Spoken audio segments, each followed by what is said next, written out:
الحمد لله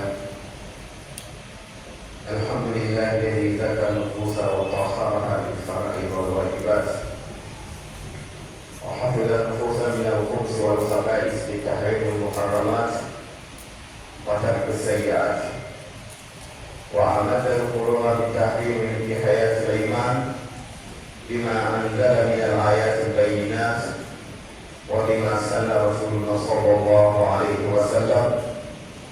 أحمده وأشهد أن لا إله إلا الله وحده لا شريك له وأشهد أن محمدا عبده ورسوله. أما بعد عباد الله أوصيكم ونفسي بتقوى الله عز وجل. يقول الله سبحانه وتعالى في محكم تنزيله: الحج أشهر المعلومات فمن فرض فيهن الحج فلا رفث ولا فسوق ولا جدال في الحج وما تفعلوا من خير يعلمه الله وتزودوا فإن خير الزاد التقوى واتقون يا أولي الألباب. Chers frères et sœurs en islam, chers invités d'Allah, rendons tous grâce à Allah, Seigneur de l'univers, Maître des cieux et de la terre, le détenteur du pouvoir absolu. Lui, dans sa grâce, il nous donne ce vendredi pour venir répondre à son appel qui est la prière du vendredi.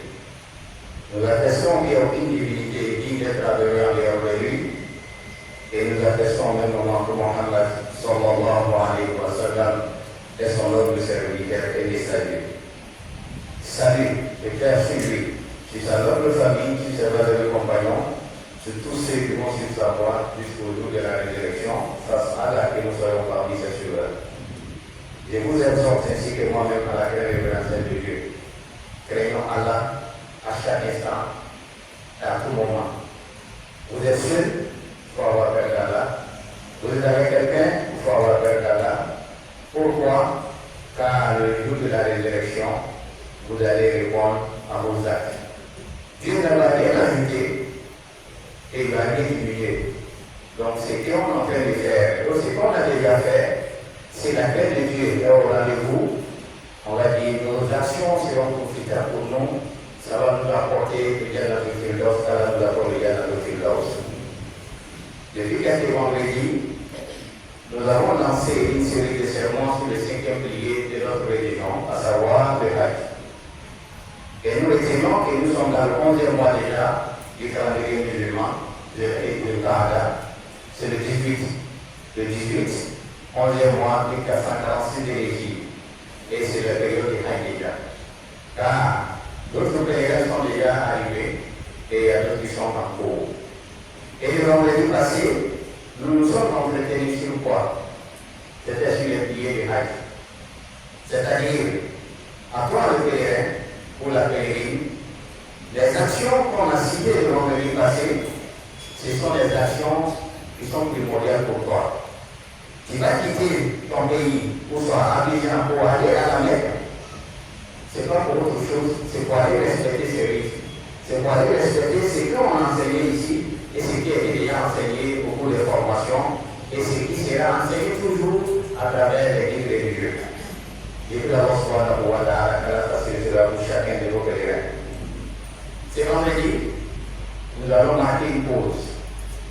Marquer une pause pour voir le parcours, le trajet, l'itinéraire du pèlerin. C'est-à-dire, quand tu quittes chez toi, tu arrives à Médine, qu'est-ce que tu as à faire? Et jusqu'à ce que tu vas arriver à la Mecque. Venez avec moi dans le livre de Muslim, où le messager alayhi salatu wa salam nous dit ceci: Allahumma inna Ibrahima harrama Makkah wa ana awwalul Madina ma bayna al-Batayna. Il dit: oh Dieu, le Père Ibrahim a sanctifié la Mecque et a rendu la vie de la Mecque inviolable. Et moi, Mohammed sallallahu alayhi wa sallam, je vais sanctifier aussi la ville de Médine et je rends la ville de Médine comme une ville violable. Cela signifie quoi? Ibrahim a fait la Mecque un lieu sacré. Et il a demandé à Dieu qu'on ne fait pas du mal à quelqu'un à la Mecque. Et pareillement Mohammed, je t'implore, je rends la vie de Médine comme pareil Ibrahim l'a fait avec la Mecque. Donc quand on parle de la Mecque, ou quand on parle du Hajj, on ne peut pas ignorer la vie de Médine. Bien vrai que la vie de Médine ne fait pas partie du Hajj, c'est-à-dire les actions du Hajj, la vie de Médine n'est pas citée là. Mais pourquoi nous citons la vie de Médine? C'est pour son des valeurs ajoutées. Le prophète Mohammed sallallahu alayhi wa sallam, 13 ans à la Mecque, après des souffrances, et Dieu va lui ordonner d'aller s'installer à Médine. Et l'installation de Médine a marqué une histoire fondamentale dans la vie du croyant musulman, la stabilité d'abord. Le fait que tu es chez toi, tu fais ta religion comme tu veux, on ne t'agresse pas, on ne t'insulte pas. Le contraire, les gens ne t'ont accueilli à l'ensar. Donc la vie de Médine, le prophète a fait la vie de Médine comme Ibrahim a fait la vie de la Mecque. Et quand on arrive à Médine, toi pèlerin, dans la pèlerine, qu'est-ce que tu as à faire à Médine?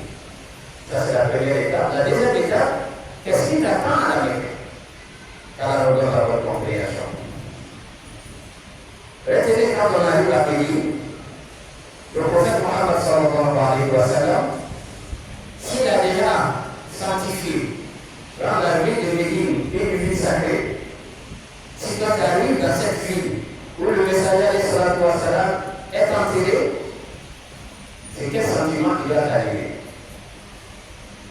C'est la stabilité, la peur du cœur, mais toujours l'humilité. Être simple, il reste tout être ici. Et qu'arrivé à Médine, tu te comportes comme tout le monde. Tu te comportes comme le messager s'est comporté avec ses compagnons. Et évidemment, comme ses épouses, elles se sont comportées aussi avec les femmes et les rois. C'est ce que nous recommandons. Quand on arrive à Médine, le messager nous dit dans notre hadith, pour dire la recommandation, il dit ceci: Salatu fi masjidi hada afdal min alfi salati fi maswa ila masjidil haram.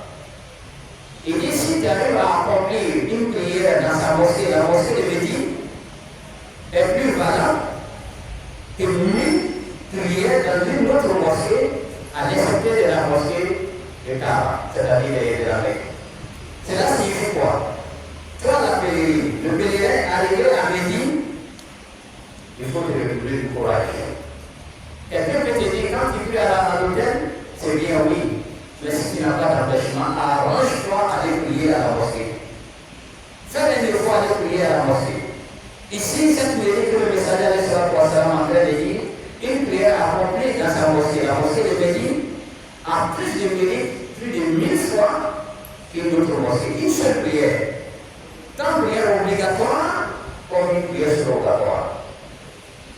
Donc, la première recommandation, quand on arrive à Médine, c'est de tout faire pour pouvoir accomplir des prières obligatoires à la mosquée. La deuxième recommandation pour les pèlerins, quand on arrive à Médine, qu'est-ce qui nous attend là-bas toujours? Ce qui nous attend à Médine, au milieu, au sein de la mosquée de Masjid Nabawi, c'est-à-dire la mosquée de Médine, il y a un endroit qu'on nous appelle Raouda. Raouda, qu'est-ce que c'est? Le messager il va nous parler de ce Raouda dans un hadith rapporté par les musulmans. Il dit ceci, je cite: Ma baina baiti wa minbari Raoudatun min riyadil jannah. Il dit entre ma chair, c'est-à-dire où je suis arrêté en train de faire le sermon, et ma maison, l'espace entre les deux, il dit ça fait partie des jardins du paradis. Ça fait partie des jardins du paradis. Et quiconque arrive à avoir quelques prières ici, où ça il reste faire des bénédictions, et vous envoie. Le prophète a indiqué l'endroit, bien connu, et vous êtes arrivé là, et vous appelez Allah subhanahu wa ta'ala, étant sincère, et bien étant sincère, je ne vais pas prier pour que Allah diminue bien de quelqu'un. Je ne vais pas prier pour que Allah rende quelqu'un malade, mais plutôt je vais prier que Allah donne longue vie, santé, prospérité à quelqu'un, à ma famille et à ma nation.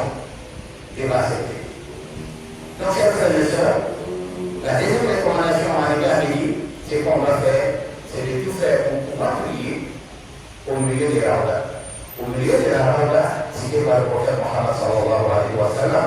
Et nous disons merci à nos frères qui nous ont apporté des tapis de Raouda. Les tapis que vous voyez dans le premier rang, c'est les mêmes tapis qu'on utilise à Raouda. Ça, c'est pas permis à tout le monde.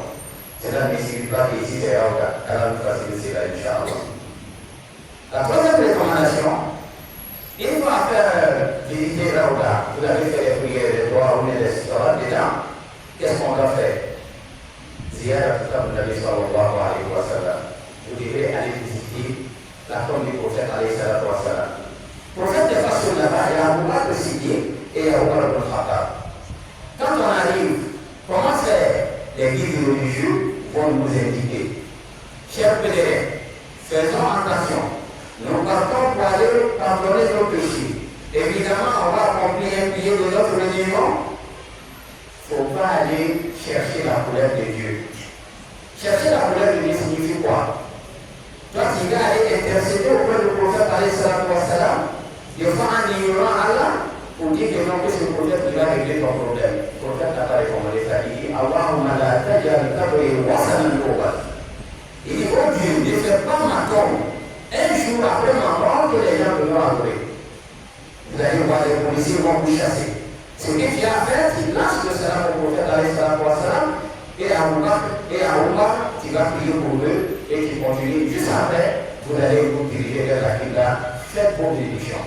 Voilà comment la visite de la tombe du prophète Mohammed sallallahu alayhi wa sallam doit se dérouler en respectant sa recommandation. Et quand on visite la tombe du prophète sallallahu alayhi wa sallam, cela va nous rappeler quoi? Donc nous rappeler beaucoup de choses.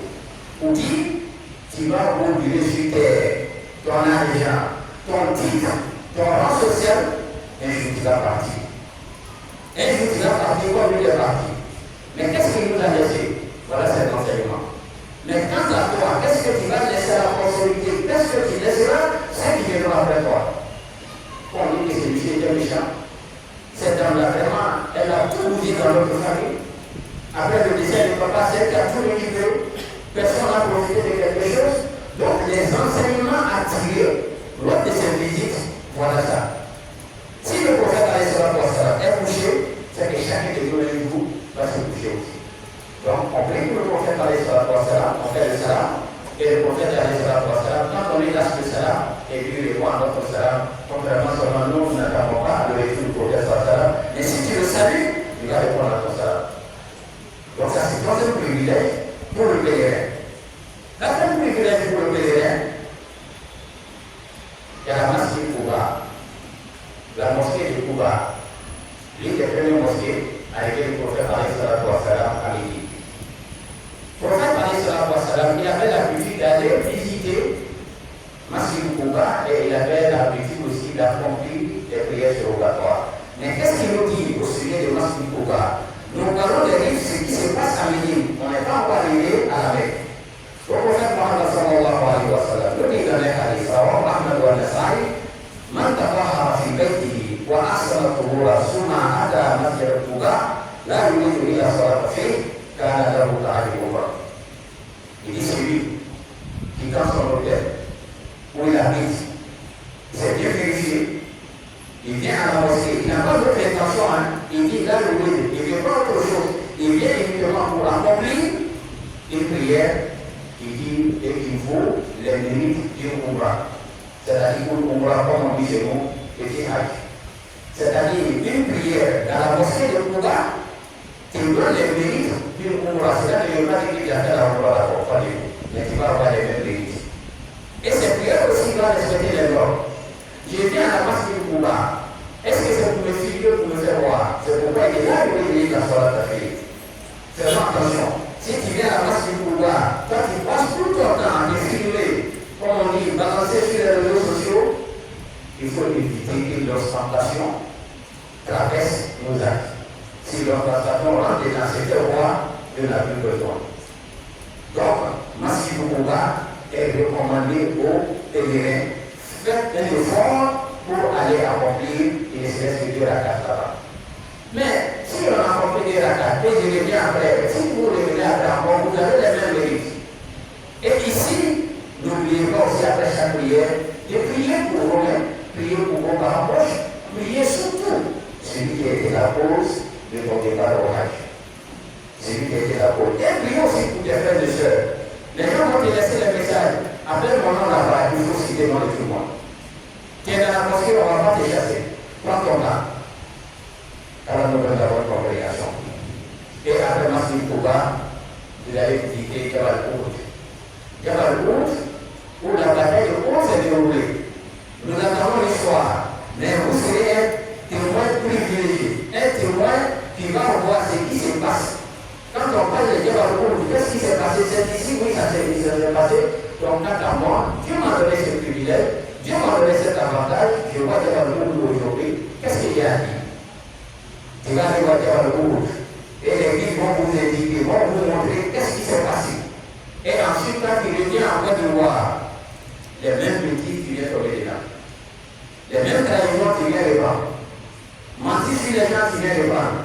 Ce que tu as accaparé n'est pas pour toi, ce que tu as avancé ce n'est pas pour toi, tu dis non, tout ça c'est pour moi. C'est que toi ta visite, la tombe du prophète, prier dans la mosquée du prophète, prier dans la Ouda, et aller faire cela de la Masjid Quba, et d'aller apporter. Donc voilà les avantages de Masjid Quba. Après Masjid Quba, vous allez visiter Masjid Qiblatain, la mosquée des deux Qiblatain, c'est-à-dire les deux orientations. Pourquoi? Au début, le prophète s'est dirigé vers Masjid al-Aqsa, Jérusalem, la mosquée de Jérusalem, qui est en décès aujourd'hui. Et ensuite, maintenant, Dieu a autorisé au prophète de se diriger vers la Qibla, car c'était son souhait le plus important. Donc, ce qui fait que la mosquée a connu deux Qibla sur quoi on parle de Masjid Qiblatain. Et vous allez prier là-bas. Ce sont des endroits à ne pas passer inaperçus, faire des prières, demander de beaucoup pour vous-même et pour vos parents, pour tous ceux qui nous ont précédés dans vos états. Chers parents, chers pèlerins, voilà les différentes étapes de la visite. Et enfin, vous allez visiter le cimetière de Baké. Le cimetière de Baké est collé juste à la mosquée de Médine. C'est-à-dire que le prophète a enterré beaucoup de ses compagnons. Et ceux qui ont suivi les compagnons sont enterrés là. C'est à Oumar qui sont enterrés avec le prophète au niveau de la mosquée. Mais ce n'était pas dans la mosquée ce jour-là. Pour donner l'enseignement, c'est que l'on voit aujourd'hui dans la grande congrégation. Est-ce qu'il est enterré dans la mosquée? Non. Le prophète a été enterré bien avant ça, car il est le messager. Il dit, les messagers de Dieu sont enterrés où ils décèdent. C'est pourquoi le prophète a été enterré là où il est décédé. Ça, c'est uniquement pour les messagers et les envoyer dans le soir. Et vous allez visiter Masjid Baké, si vous visitez le cimetière de Baké, c'est là où vous amenez le monde. Quand vous regardez les grands hommes qui ont fait l'histoire avec le prophète Mohammed sallallahu alayhi wa sallam, y compris les femmes, sont enterrés ici. Mais quand je regarde, est-ce que les tombes sont construites? Est-ce que les tombes sont construites? À votre retour, chacun va se corriger. C'est comme on voit aujourd'hui dans nos différents cimetières, au lieu d'aller construire la tombe, je te demanderai d'aller donner à manger à ceux qui n'en ont pas. Oui. Allez soigner ceux qui sont malades. Ton amour pour ton père, on le sait. Ton amour pour ta maman, on le sait. Ton amour pour ton épouse, on le sait. Mais cela ne va pas se résumer à la construction des tombes à coût des millions. Ça, c'est pas islamique. Ça, c'est pas islamique. L'enseignement du prophète, on fait la tombe, on monte pas haut. Et si vous montez que vous sortez du cadre islamique, si on l'a déjà fait par l'ignorance, car nous parlons, mais si on a les moyens, la capacité d'aller casser et remettre comme l'islam, le prophète nous enseignait, c'est ce qui est recommandé. Si vous visitez le cimetière de Baké, vous allez apprendre beaucoup. Il y a beaucoup d'enseignements dedans. Parmi ces enseignements, qui est la fin de tout le monde, c'est ici. Et ce que les noms sont cités dans le Nouveau Coran, c'est ici. Et y compris évidemment, même les martyrs de Our, ceux qui vont visiter la montagne de Our, vont voir les mêmes choses. C'est ceux-là qui ont donné leur poitrine pour la religion musulmane. Mais ils sont restés dedans. Et quant à nous, qu'est-ce que moi j'apporte à la religion? Des fois, quand on est sollicité pour soutenir des événements islamiques, au lieu de donner 10 millions, il va les donner 100 000 francs. Mais si c'est les autres événements, on va chercher non. Et jusqu'à allé demander si ça ne suffit pas révéler. Oui, si ça ne suffit pas révéler, mais le jour de Yom Kiyama et le jour qu'on va te retourner à la terre, qui sera profitable pour toi. Donc chacun doit méditer chaque pèlerin et pèlerin. Ça c'est l'étape de midi. Et à la fin de l'étape de midi, vous allez venir partir maintenant pour la Mecque. En partant pour la Mecque, pour nourrir l'intention, pour formuler l'intention, nous l'avons évoqué le vendredi passé et arrivé à cette mosquée, nous devons donner une orientation à tout le monde. Et cette orientation, pour formuler l'intention, les Ivoiriens ont plus d'habitude de faire là, c'est-à-dire cumuler les deux, la Oumra et le Hajj. Et vous allez nourrir l'intention en suivant toujours les instructions de nos guides. Soyons disciplinés. Soyons disciplinés, ça fait partie de notre religion. Pourquoi? Le messager a toujours recommandé. C'est lui qui a la destinée de votre responsabilité pour vous devez le suivre. Tant qu'il ne vous a pas demandé de vous désobéir à Allah des Arabes. Je connais, oui, tu connais c'est pourquoi. Mais arriver là-bas, il ne faut pas essayer de réguler, de détourner les gens contre les lignes religieux, car nous devons avoir une congrégation. Une fois de l'orientation, nous allons arriver à la Mecque. L'étape de Médine, parfait. Arrivé à la Mecque, qu'est-ce qui nous attend là-bas? Vous allez partir automatiquement aller accomplir la Oumra. Parce que l'intention des Ivoiriens, c'est de faire la Oumra et le Hajj ensemble. Quand on est ensemble, on commence avec la Oumra et on marque une pause jusqu'à ce que nous partons maintenant pour le Hajj. Arrivé, vous allez faire le Tawaf. Après le Tawaf, automatiquement vous partez vers Sa'a ibn Safa al-Marwa, comme indiqué, et ensuite, vous allez enlever votre habit de l'Ihram. Mais en restant toujours dans l'état de l'Ihram. C'est-à-dire, c'est qu'on a dit, ne pas couper les hommes, ni cheveux, ni contracter mariage, ni avoir des rapports intimes avec ta femme, ni demander même quelqu'un en fiançailles, et ni tuer aussi, c'est-à-dire les animaux. Voilà des interdits qu'il faut quitter les lignes pour venir à la Mecque. Seulement, vous avez levé la vie de l'Ihram. Vous allez porter vos habits ordinaires, mais vous êtes en état et Ihram tout tard. Vous attendez le jour de la Tarouih. Cette phrase de ça en islam. En partant pour Mina, vous partez le 7e jour. Le 7e jour, et là vous êtes sur le 8e jour à Mina. Parce que si on veut quitter à la Mecque 8e jour, avec ces millions de personnes, ça c'est compliqué. Vous partez plus tôt, mais le prophète recommandait d'accomplir au moins 5 prières à Mina avant d'aller sur Arafat. Arrivé à Mina, qu'est-ce que nous attend là-bas? Ce sont des prières que vous allez raccourcir. C'est-à-dire que vous êtes considéré comme un voyageur. Arrivé à Mina, ce sont des endroits qui sont sacrés. Quand je dis sacré, le prophète a recommandé d'aller dans le hadith. Il dit, je me suis installé ici, mais tout cet espace-là est considéré comme Mina. On ne dit pas, on dit non que le prophète sallallahu alayhi wa sallam était dans cet endroit, moi forcément il faut que je m'arrête là-bas. Non. Si on veut faire ça, on va créer des désordres, suivant les instructions des religieux. Arrivé à la Mecque, vous allez accomplir le Tawaf, vous allez accomplir les Safa al-Marwa, et en suivant les enseignements des guides religieux, Dieu nous dit à ce sujet, dans la sourate 2, verset 197, فمن فرض فيهن الحج فلا رفث ولا فسوق ولا جدال في الحج. Le comportement du pèlerin, il ne va pas faire rentrer dans les débats inutiles. Faire balade avec tout le monde. Insulter les gens. Parce que vous serez avec les gens dans la chambre, ils ne vont pas vous pris dans les grandes villes. L'utilisation de ces toilettes, ils n'ont pas la maîtrise. Mais quand à toi, tu dois te montrer guide pour eux. Il faut les montrer comment utiliser. Mais à chaque fois, si vous voulez prier sur les gens, tu peux être âgé que la personne ou la personne est plus âgée que toi. Mais considère que dès que tu as voulu le sort de la Mecque, tu n'as plus le droit à avoir des disputes avec les gens. Car nous avons la bonne congrégation. 7e jour, nous allons se préparer pour aller déjà pour Mina. Arrivé à Mina, c'est quoi on a fait, nous avons les 5 prières. Ensuite, nous allons nous convertir vers Arafat. Arafat, qu'est-ce qui se passe là-bas? Ce sont les mêmes rites. Nous arrivons à Arafat. Le prophète Mohammed sallallahu alayhi wa sallam nous dit au sujet de Arafat, Waqaf Torbuna.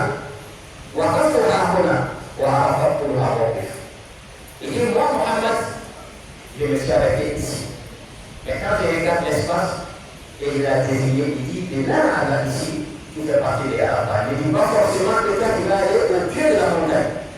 Parce que nous avons ça beaucoup. Si je n'arrive pas là-bas, c'est comme, mon Arafat n'est pas accepté. Non, partout où tu vas t'arrêter, il reste 30 minutes, ton hajj sera accepté. Chers frères, après Arafat, c'était le jour de l'élection.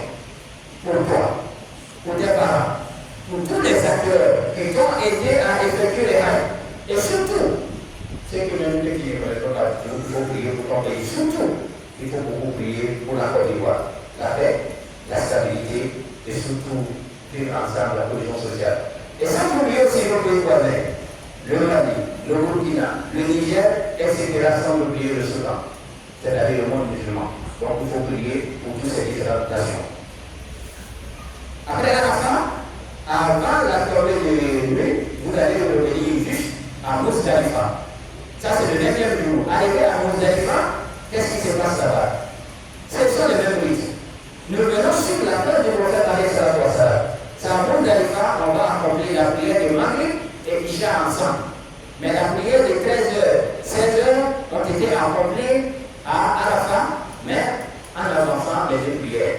Pour gagner du temps juste après 13h, pour faire assez de bénédictions, comme le prophète Mohammed sallallahu alayhi wa sallam l'a enseigné. Et arrivé déjà à Mousdalifa, où vous allez passer la nuit, en accomplissant la prière de Maghrib et la prière de Isha ensemble, et ensuite vous allez continuer la nuit. Et le lendemain très tôt, après avoir accompli la prière de Fajr, vous allez quitter Mousdalifa pour vous convertir maintenant sur Mina. Mina, vous êtes arrivé le 8e jour, vous partez maintenant sur Mina. Mais arrivé à Mousdalifa, qu'est-ce qui se passe? Ce sont des endroits où il faut prier. Nous avons prié à Mina, allez, nous avons prié à Arafat, qui est l'essentiel de Mina, et nous revenons à Mousdalifa, nous avons prié, et arrivé à Mina, nous avons prié. Mais avant de quitter Mousdalifa, si les gens vous pouvez ramasser vos pierres, c'est l'idéal. C'est-à-dire les pierres que vous allez l'habiller de chez avec. De Mousdalifa, vous vous convertissez maintenant à Mina. Si c'est possible, vous partez faire la lapidation. Après la lapidation, ça c'est une première lapidation. Vous ne lapidez pas les 3 sels. Non. Vous prenez seulement 7 cailloux et qui vont vous l'indiquer en citant toujours Bismillah, Allahu Akbar, et vous allez commencer à l'appeler Rahma Adel Mawouran, Wazadal Mawouran, etc. Voilà comment nous allons accomplir le Hajj en suivant l'itinéraire du prophète Mohammed sallallahu alayhi wa sallam, à commencer le midi et à les terminer déjà au niveau de la lapidation. Après la première lapidation, nous avons le droit maintenant, qu'est-ce que c'est? On se désacralise. Une fois désacralisé, si on sait que physiquement on peut supporter, vous allez accomplir maintenant le tawaf du Hajj, tawaf du Fada, ou tawaf du Diyar. Après ce tawaf maintenant, vous revenez toujours sur Mina. Mina, vous allez passer 3 jours. Au maximum, sur le minimum, ça peut être 2 jours, car on donne la bonne compréhension. Car beaucoup vont tabler sur 2 jours, contrairement à l'effet 3 jours. Mais, retenons dans le Coran, les 3 sont cités, ce qui est facile pour vous, vous allez accomplir cela. Et après quoi, on va dire, le Hajj est déjà bouclé. Le Hajj sera bouclé, vous allez respecter déjà les 3 jours de Mina ou les 2 jours de Mina, et vous allez vous retourner encore à la Mecque. Et après la Mecque maintenant, le tawaf qu'on va faire, après le tawaf du Hajj, c'est ce qu'on appelle le tawaf d'adieu, le tawaf de au revoir. C'est un peu les règles. Vous voyez l'itinéraire du parcours du prophète Mohammed sallallahu alayhi wa sallam à travers le Hajj. Mais il ne fait pas partie du Hajj, mais nous le condamnons fortement à chaque prière. Une prière dans la mosquée de Médine a valeur de 1000 prières ailleurs. Et qui va arrêter cette occasion? Personne. Donc, restons patients, endurants et indulgents en suivant les instructions de nos guides et en les sentant disciplinés. Et à partir de là, notre Hajj sera un Hajj Mabrour. Le Hajj Mabrour, cela signifie quoi? Le Hajj accepté, et le Hajj accepté a 2 mérites. 2 mérites, Dieu pardonne tous les péchés. Deuxième mérite, il n'a d'autre récompense que le paradis. Mais qu'Allah donne ça à nos pèlerins. Et vraiment, nous avons des pas qui ont déjà commencé à travers les bonnes producteurs. Et demain, c'est le premier rôle, nous allons subhanahu wa ta'ala, car facilite et Dieu et tout pour tous nos pèlerins et arriver sur la personne, car la facilite aussi les rites, les hajj et la umrah pour nous pèlerins. Et ceux qui n'ont pas encore eu cette occasion, prions Allah subhanahu wa ta'ala, gardons l'espoir. Tant qu'il y a la vie, nous pourrons Allah subhanahu wa ta'ala, tout est possible. On peut le faire les hajj, wa sallallahu wa sallam, wa sallam, wa sallam, wa sallam,